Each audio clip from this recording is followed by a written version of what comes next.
Good morning, it's 6:48. It's Claire McDonald and Chris Warburton with you on 5 Live. Welcome to the programme if you're just joining us. Would you know what to do if you were bitten by a tick? New research suggests many of us wouldn't, and that we actually underestimate the seriousness of the infections that can be caught.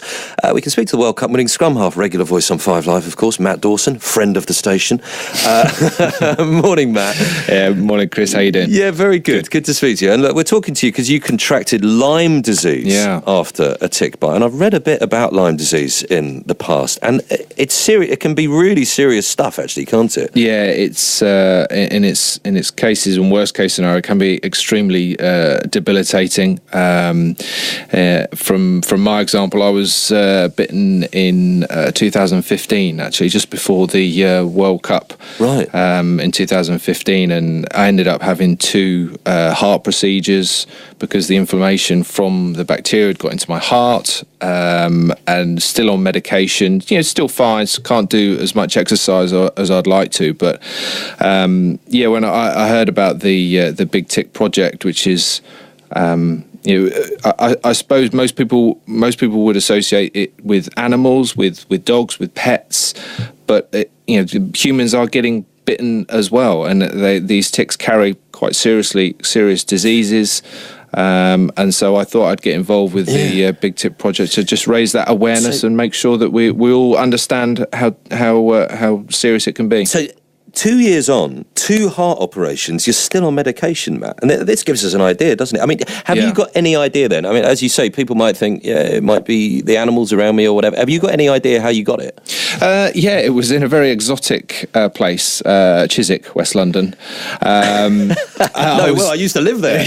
I was just doing some training and doing some floor exercises, that type of thing. I can narrow it down to that. I then developed quite a serious rash on my back, which is in the shape of a sort of a bullseye, a target. After being a stubborn husband, after a couple of weeks, my wife was finally saying, "Listen, come on, go to the GP."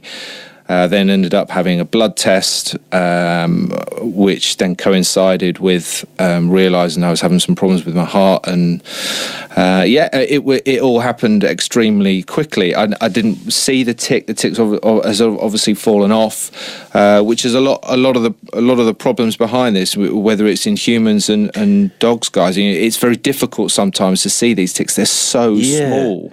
And yet they can be, seriously debilitating. That bullseye rash you talked about, that is common in quite a lot of cases, isn't it? But there isn't always a rash, from what I understand. No, there's not always a rash. So understanding the disease, and I suppose some of the messaging that I must get across, guys, is that if you do think, or you've been bitten by a tick, you don't necessarily have to have that sign. It is really quite important to get to the GP, get some kind of medication to make sure that you can get rid of Lyme. Because I don't have Lyme disease now. It was I was intravenously given antibiotics because it was all very dramatic back in September 2015.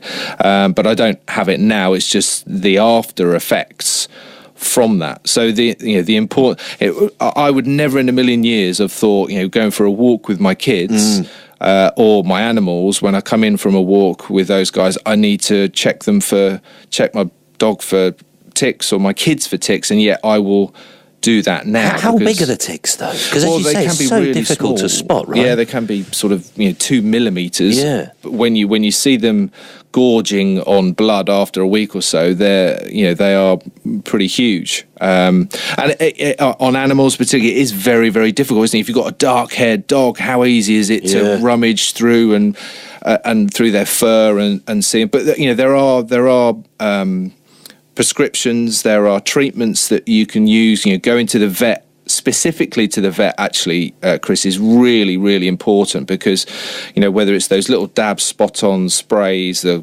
collars, you can get chewables now that last for the dogs for 12 weeks, so it's not so much of a a burden to be looking after it just every month. You can get something that lasts 3 months, and it's specific to your dog. Now, people are going to ask, I know people are thinking, hold on a minute, why is Matt Dawson talking about looking after dogs at vets, etc.? Well, there's a good chance that those ticks would have been passed on to me via a dog in the park, and then got transferred to me. There's a good chance that's happened. So it's more than just a pet campaign. It's a pet and human campaign that's come forward from MSD and the University of Bristol as well. And Chris Peckham. Let's not forget Chris Peckham's been involved with it a long time, and he's been championing the Big Tick project for a while. I'm immediately feeling like I've got an itch somewhere. I'm sure a lot of people are thinking that now this morning.